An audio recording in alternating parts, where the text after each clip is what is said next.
Hey, this is Dwight Pate. I want to make a little video showing a great little technique for doing the Essix Provisional.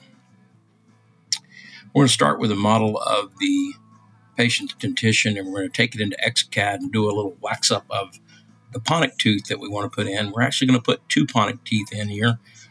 One is missing and the other is to be removed. So we're doing a ponic for 12 and 13 in the Essix.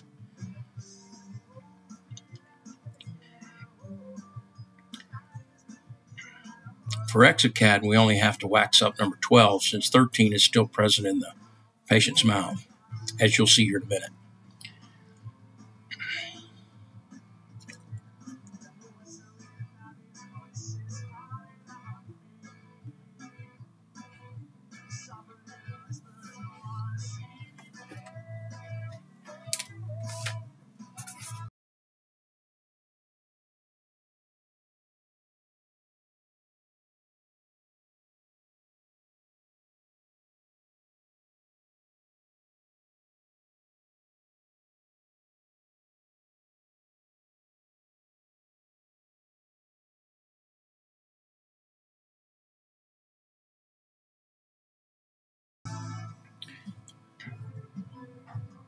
So we get it loaded into XCAD, and we're going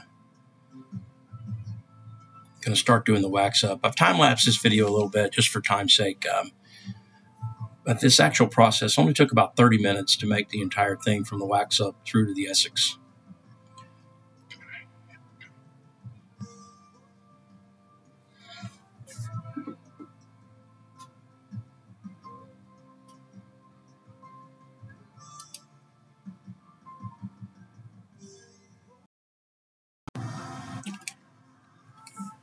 So we're spending a little time here positioning the tooth in the best position. You get the opportunity to adjust it a little later, but the more time you spend here, kind of the easier the workflow is.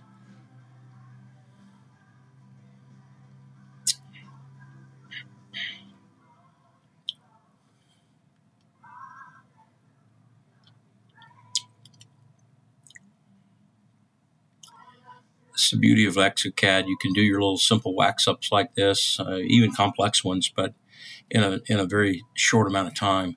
Gives you control over the cases, makes your workflows a lot easier. So now we're going to export this wax up to a folder so we can then bring it into Mesh Mixer and create the Essix in Mesh Mixer.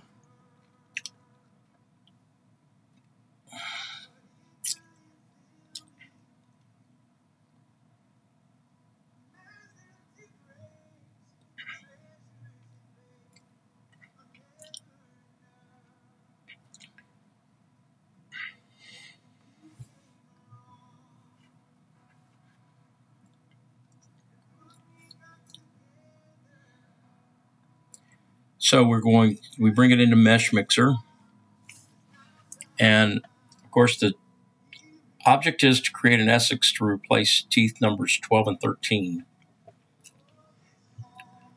So I'm going to start by placing buttons on the buccal for retention recesses on the lingual. Now these buttons on the outside is similar to an Invisalign button, retention button for moving teeth, basically the same thing. We've extruded that little selection, and I kind of like to bevel the leading edge just to make it easier to get it in and out of the Essix retainer. So I'm going to use the sculpt tool, and we're going to bevel that leading edge.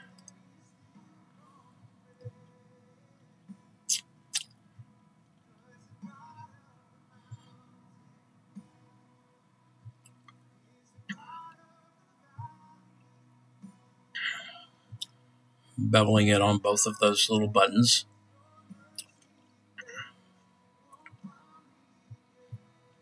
And once we get that, we're going to flip to the lingual side, and we're going to select a little area and intrude that, basically a negative extrusion. And we're going to create about a 1.5 millimeter depression on the inside. And that's going to create a lock for these two little ponics that are eventually going to be printed in tooth-colored material.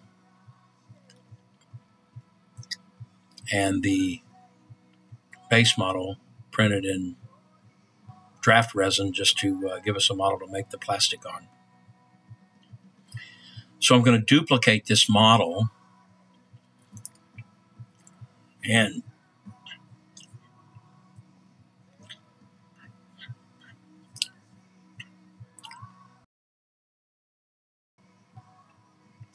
I'll call the first model, I'll call it the base model, and then the other one I'll call the ponics.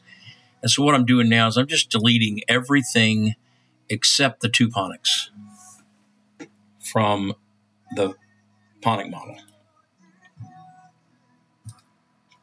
There's a number of ways to do this, but this is probably the simplest to learn. We first cut away all the excess, leaving behind just those two ponics.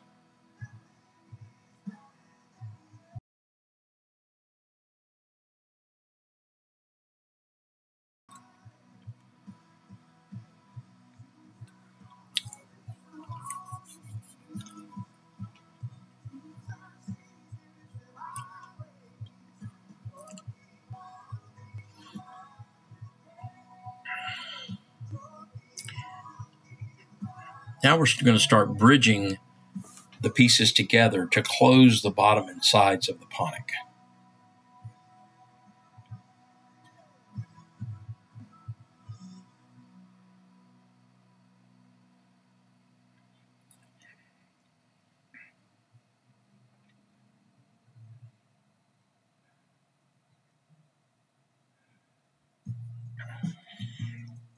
There's another bridge.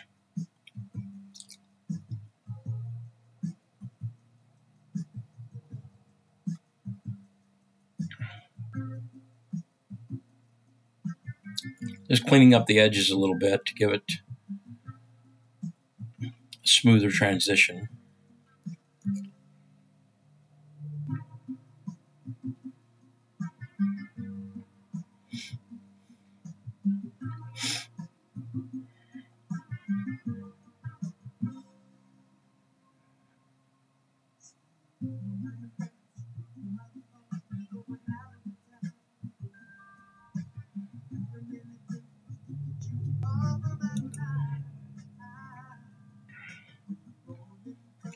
Now we'll start forming some more bridges.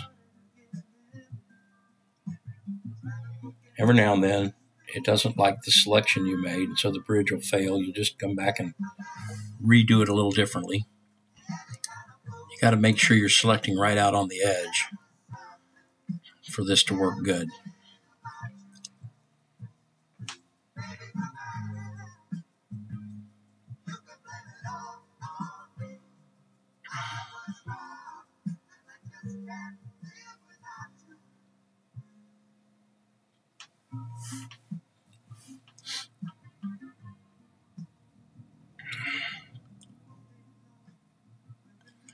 Now we're using the inspector analysis tool to close all of those areas. And I'll use the sculpt brush just to kind of smooth things up a little bit.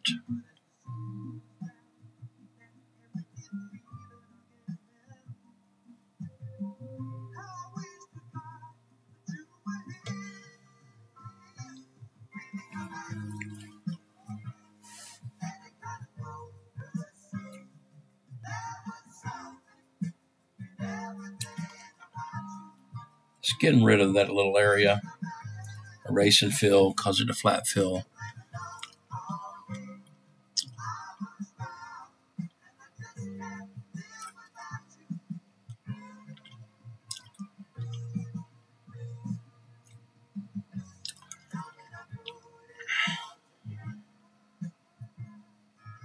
Now I'm going to make a model out of the base model. I'm going to create a model that is hollow and has some thickness for printing. Right now, this is just an open shell, and you can't print it. But can add a base to this, give it a little thickness, and then we can print it with no problem. So there we are, extending the base.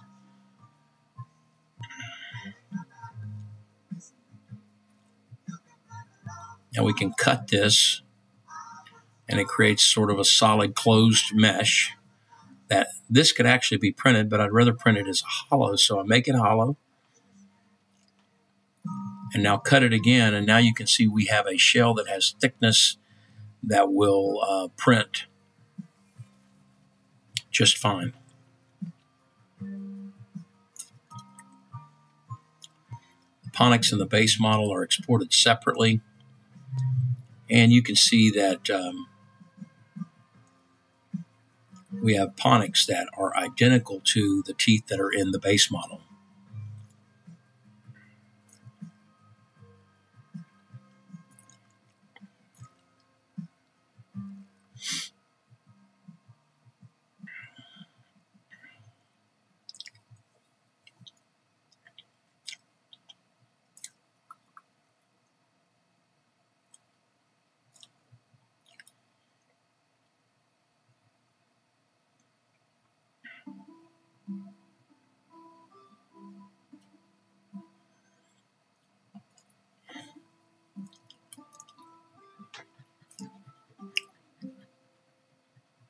So the plastic retainer that we make on the base model will have the identical contour as the two Ponix.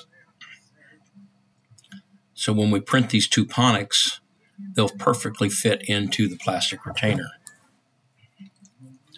Now the advantage of this technique is we tell the patient that when we give them their Essix, we're going to give them two shells.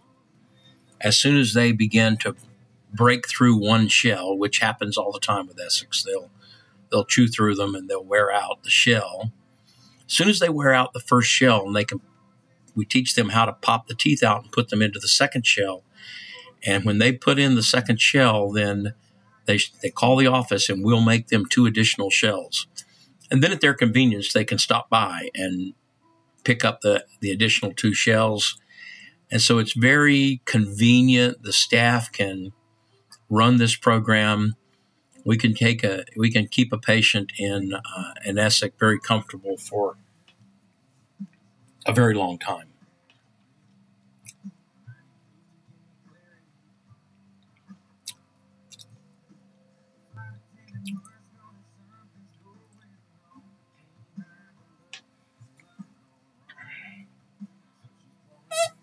So we charge the same fee for this as we would for a flipper.